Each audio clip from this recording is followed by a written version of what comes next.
and welcome back to Chat About It. Don't shout about it with me, Rachel, the Queen of the Woke, as crowned by one of my haters. Don't forget to like, share, and subscribe to my channel. Thank you to everyone who's joined me already. I couldn't do this without you.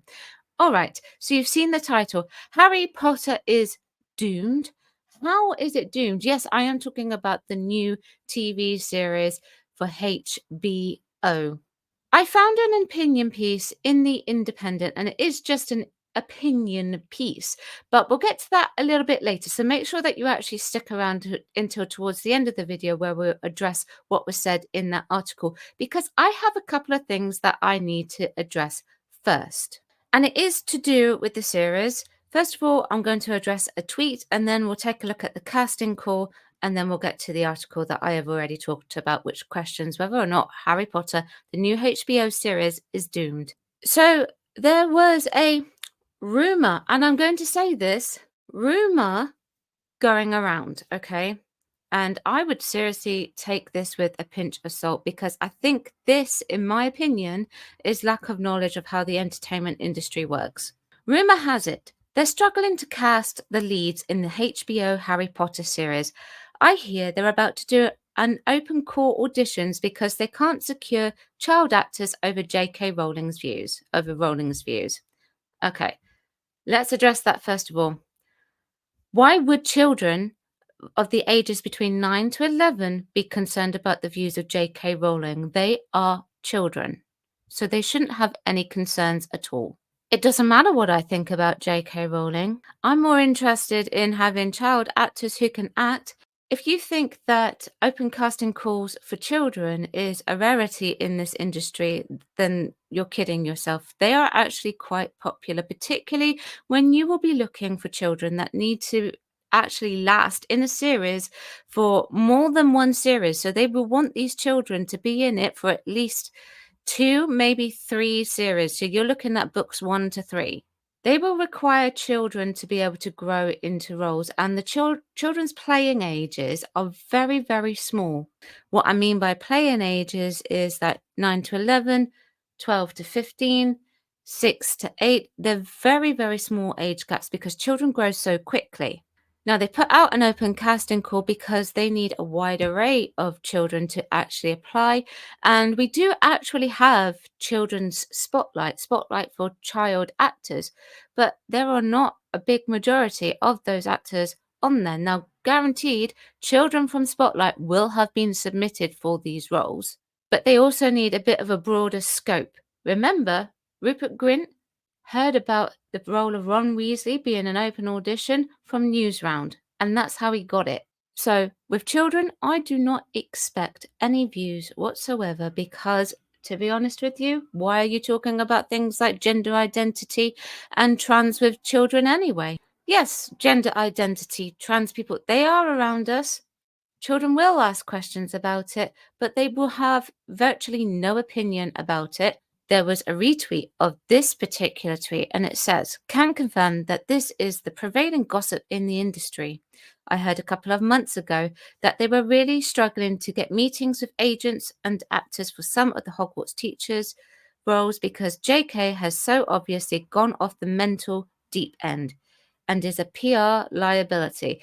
Listen, I do not think whatsoever that J.K. Rowling is going to have much trouble in getting this cast. Spotlight CV have a wide array of actors, adult actors, who can actually put their views behind them and set them aside in order to be able to work on a project that they actually think may be worthwhile. They don't have to see eye to eye. All they need to do is work professionally together. I've worked in this industry for years, and I've not heard this rumor. However, when they were doing the Edinburgh Festival with that hit piece, well, not hit piece, I guess you could say it was that piece about J.K. Rowling's alleged transphobia, they really had trouble casting it. I can't think why. So the casting call went out, Harry Potter UK open casting call, and this went out on a website, and the website is linked. I know some YouTubers have actually addressed the contents of this casting call already. I do have an opinion on it. I don't think my opinion is probably as strong as theirs, but they are perfectly entitled to theirs. Okay, so this is what they put out. Project Harry Potter, Studio HBO, location and dates UK 2025 to 2026.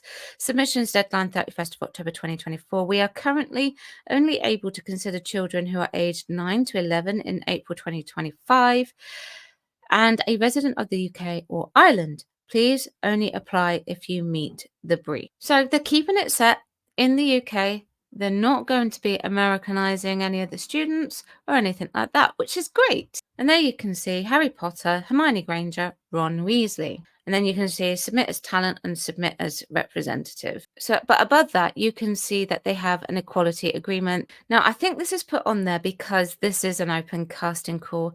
In general, this would not actually go out on an internal casting call. It says, we are committed to inclusive, diverse casting for every role. Please submit qualified performers without regard to ethnicity, sex, disability, race, sexual orientation, gender identity, or any other basis protected by law unless otherwise specifically indicated. Now, some people have been calling this woke. It is actually a pretty standard statement for the UK. So you may notice the words gender identity on there. Now, you know all how I feel about children and gender identity. Trans children, it's not a thing. I don't believe in transitioning children.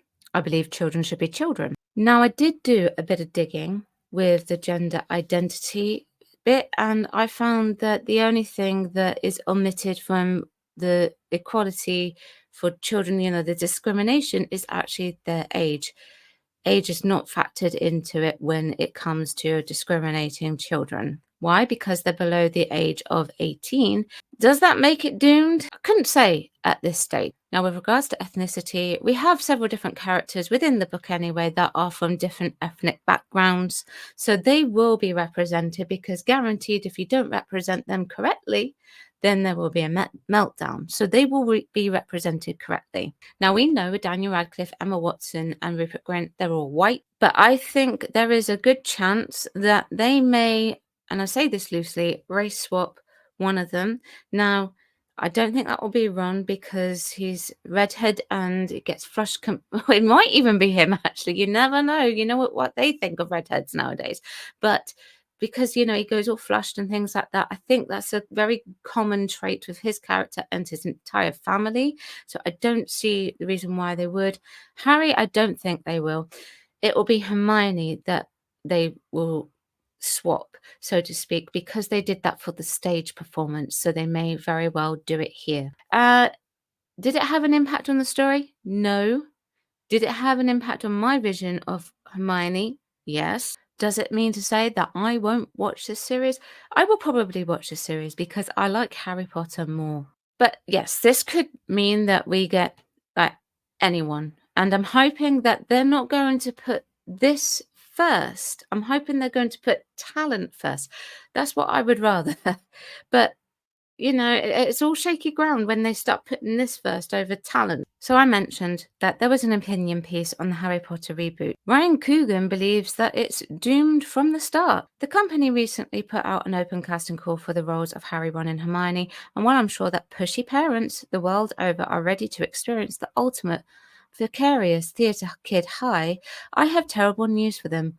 Our penchant for romanticizing the past means that the kids they cast in these roles are already doomed. Well, he's very cynical, isn't he?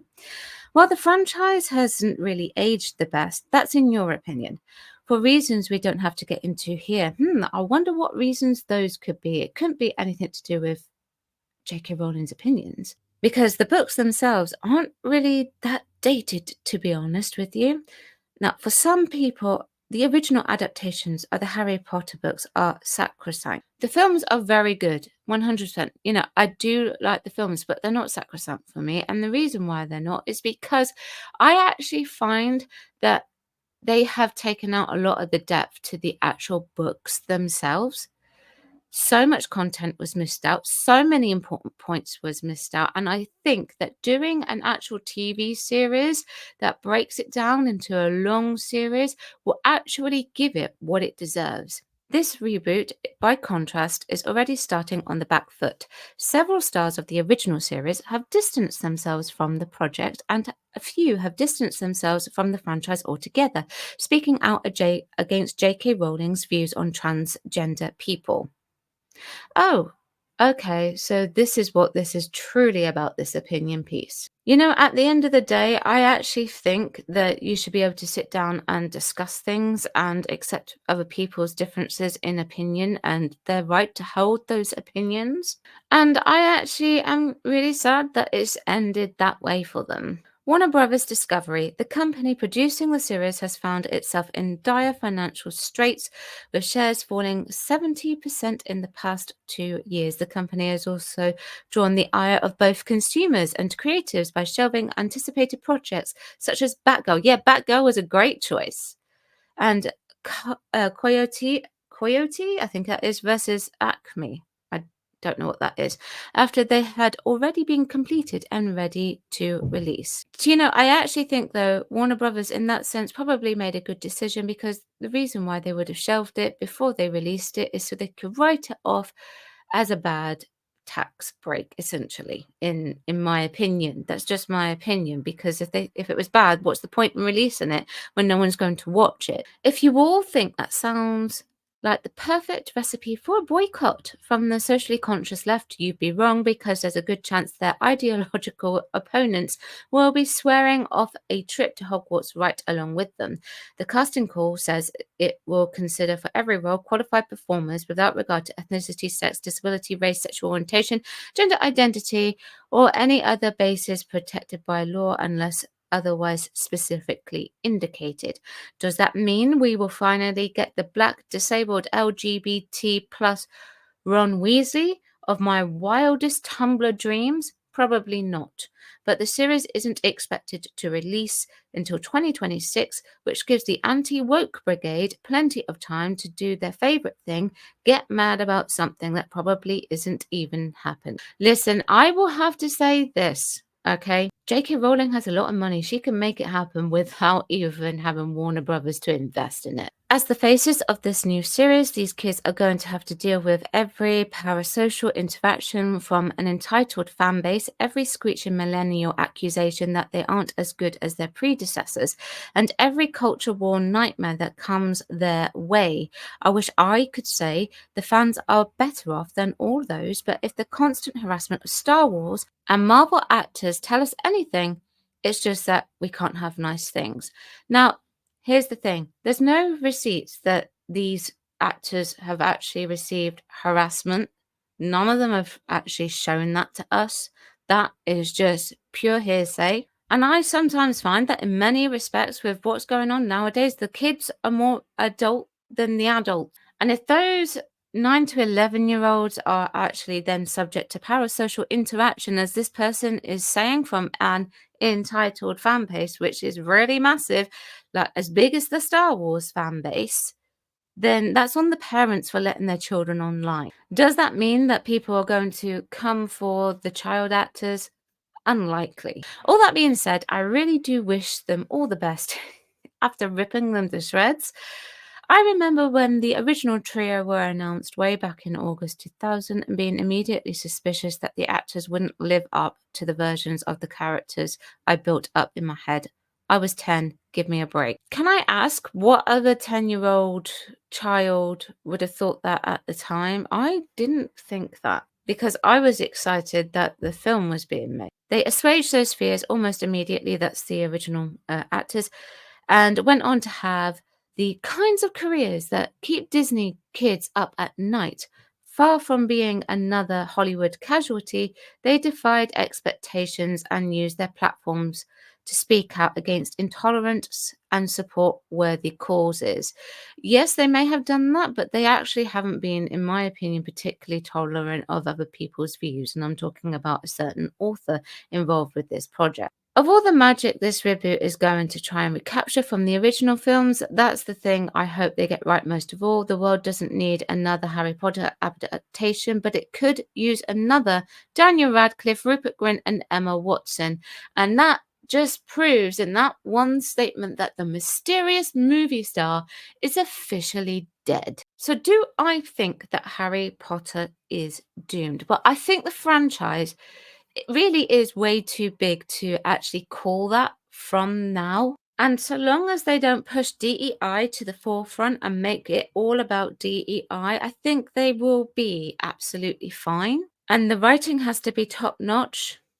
J.K. Rowling has way too much money to even worry about Warner Brothers pulling out of this. The rumors that I was talking about at the beginning is also really a load of codswallop. I don't believe the rumor at the beginning. J.K. Rowling will have no issues casting this whatsoever. I think it would be very unlikely if she should struggle. She's been able to cast Strike. She's been able to cast Fantastic Beasts. And she's been able to cast voiceovers for the computer games, and she's been able to do all these sorts of different projects with her franchises with no issues at all. And the reason why that is because people will actually set the differences aside and just get to work and produce good content. So long as they don't push DEI to the forefront and they make it completely woke, I don't think there's going to be a lot of issues. But time will tell. That's just my theory. I may be wrong. You never know. I may be wrong. I don't think this will be boycotted, but it's too early to say. Remember to chat about it. Don't chat about it. Like the video if you would like to like the video. Thank you very much for watching. I have a comment pinned below looking for ideas as to what I can do whilst I'm away. I'm away for 3 weeks, so I want to pre-record some material for you. If there's any suggestions that you might have, please reply to that pinned comment. I'll see you tomorrow at 4 p.m. for Keep It Positive. Thank you very much for watching. Bye-bye.